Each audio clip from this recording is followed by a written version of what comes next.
me, Mrs. DePriest, and this is my sous chef, Hattie. Hattie and I are pretty well known for our brownies. And we usually make the same recipe all the time, but the author of the recipe has changed her recipe just a little bit, and we're going to give it a try to see if it's as good as or even better than the way we usually do. Now, I've got my recipe all set up here, using Papa's computer, don't we? It's from Pinterest. Cafe Delight is the name of the blog or website, and it's called Best Fudgiest Brownies. And as always, whenever you're making a recipe, you should read your recipe all the way through. We've learned that already. So we have looked all the way through it, and we've already gathered up all of our ingredients. So the ingredients are 2 sticks of melted unsalted butter. And again, this is a double recipe. She has a recipe for a smaller version, but we like lots of brownies, don't we, Hattie? Yeah. So we've got 2 sticks of melted butter, 2 tablespoons of oil, vegetable oil. Now this is where it's different. 1 1/4 cup regular granulated sugar and 1 cup of brown sugar, light brown sugar. We've got 4 eggs, 4 teaspoons of pure vanilla, 1 cup of flour, 1 cup of cocoa, and then we're going to throw in some chocolate chunks. Yeah, chocolate chunks that I happen to have left from another recipe because, hey, you can't get enough chocolate, right, Hattie? The great thing about this recipe is as long as you melt your butter in your Pyrex bowl, and this Pyrex bowl is pretty beat up because it was my grandmother's, and I don't have lots of pretty prep bowls because I don't usually demonstrate recipes, but maybe I should because Hattie and I might become web stars. Okay, so we're going to get started. And Hattie's always my assistant, but the nice thing about this is it's all done in one bowl. We don't get out the mixer. It's all mixed in by hand. We've already got our 8 by 12 pan prepped and ready to go, and we've already got our oven preheated to 350 degrees. So we're ready to stir, right, Hattie? Yeah. Yes. Okay. Hattie, go ahead and add in the oil to the melted butter. Oil? Oil. What? This? Yes. Good job. Now the brown sugar. Brown sugar is dumping. Don't dump it too high or it'll splatter your melted butter. Okay, good job. Now the granulated sugar, or just plain white sugar.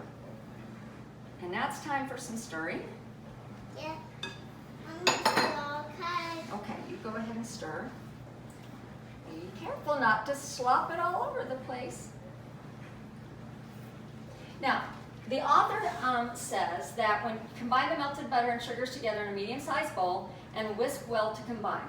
So I'm not really using a whisk, but we can grab one. Here, Hattie, let's see if a whisk works better. Let's take out that. Hang on here. Let me set this on a paper plate, on a paper towel, so we don't contaminate. All right, let go, sweetheart. Let Graham do a little bit. We use the whisk and the whisk together. Now, in the recipe for the smaller version, she doesn't use brown sugar at all, so I'm interested to see how this one's going to turn out. Until well combined. Do you think that's well combined, Hattie? Yeah. Okay, you can stir a little bit more. And then she says to add the eggs and vanilla and beat until lighter in color. She says about another minute. Okay, so you're going to put the eggs in? Just leave that in there. And now your vanilla. Yeah. And now you want to poke the eggs to break them up? Yeah. You I'm gonna do gonna that? do that. Okay. All right, let's start mixing. Can you mix? You mix a little bit and then I'll mix a little bit. This actually goes faster without Hattie, but it's not nearly as fun. Uh-oh. Get a paper towel there, wipe your hand. No, not there.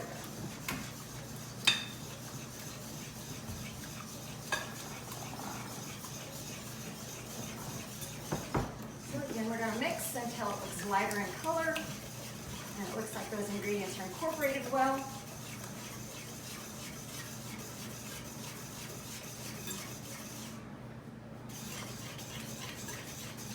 Hattie's like me, she likes to clean up as we go.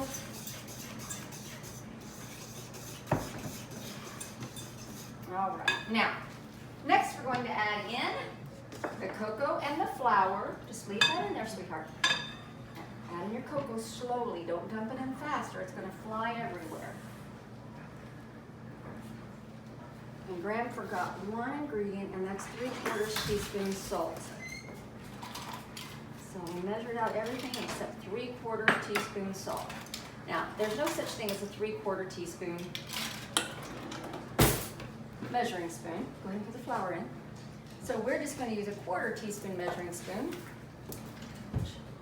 and put 3 of them in. Right, Hattie? 3/4 equals 3 1/4 equals 3/4. And we probably shouldn't do this over the bowl, but Grandma, be careful. 1, 2, 3. So another great thing about cooking with your kids, it teaches them about measurements and adding. Okay, you can stir a little bit. Now here's the important part about brownies, and the author says this in her recipe. Gently fold the dry ingredients into the wet ingredients until just combined. Do not overbeat, as this will affect, excuse me, the, what's the word she uses? Texture. That's the word I wanted to. Texture of your brownies. Brownies are not supposed to be cake-like, and if you beat them too much, you'll add air into them that you really don't want. So brownies are one of those recipes where we stir just until we've got the ingredients combined. We don't want to incorporate a lot of air into the batter. Now Hattie's favorite part about making brownies is what? The chocolate. But what about that? What about after it's chocolate? Licking the spoon. Licking the spoon. That is your favorite part. You gotta be careful, of course, as you fold in the dry ingredients. Otherwise, they're gonna go flying everywhere.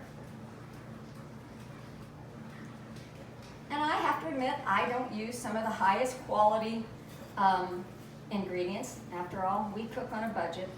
But I have recently discovered that using pure vanilla extract instead of an imitation does really improve the flavor of my recipes, of my baking recipes. So we're starting to get it mixed better. Starting to see the dry ingredients incorporate in with the wet ingredients. I'm still seeing some cocoa. And the author probably would have liked for me to sift my flour and my cocoa. But I'll be honest with you, my sifter disappeared a bazillion years ago. No idea where it went to. Probably let a grandbaby play with it, and it disappeared into a toy box. So my cocoa didn't get sifted, and that's why I continue to see some larger pieces of cocoa. But I think I've got it all combined there. And you can see it's pretty thick batter. All right, Hattie, what do you think? Chocolate chunks or no chocolate chunks? Chocolate chunks, okay, dump them in. And you can add chocolate chunks, all of them. And you can add chocolate chunks, you can leave the chocolate chunks out. You could add caramel, you could add, come on sweetie, nuts. Hattie doesn't like nuts in cookies or brownies, so we don't add nuts. You don't like nuts in your cookies. Are you nuts? Are you nuts? You just like them? Well, then you changed your taste recently. Well, I love chocolate too. I know you love chocolate. All right, so we've got those chocolate chunks stirred in. Let me eat We've already sprayed our pan. You're not going to eat that yet, you goober. Yeah, but It's a heavy bowl. Now, Hattie doesn't like for me to scrape it too close because then she doesn't have as much left to lick the bowl. Now, I like chocolate. here's my disclaimer. I know very well what all of the experts say about eating batter with raw eggs and flour in them. I know it is not wise. I very well know that. Yeah, she knows. But we've always done it, haven't we, Hattie? Yeah, I love chocolate. Yeah. When my grandma would help me cook Or when I would help my grandma cook, she let me lick the bowl. When I helped my mom cook, she let me lick the bowl. I let her lick the bowl. Don't tell the experts. There. Okay, now this is going to go in the oven for, and this is 25 to 30 minutes. It's going to depend upon your oven. I've always had good luck with 28 minutes. Do not look at my dirty oven.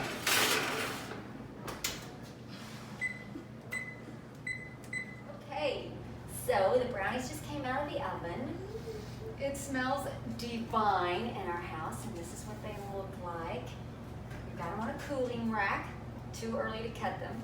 Now, the author of the recipe says to let them cool 10 minutes, then remove them from the pan, but she cooks hers in parchment paper.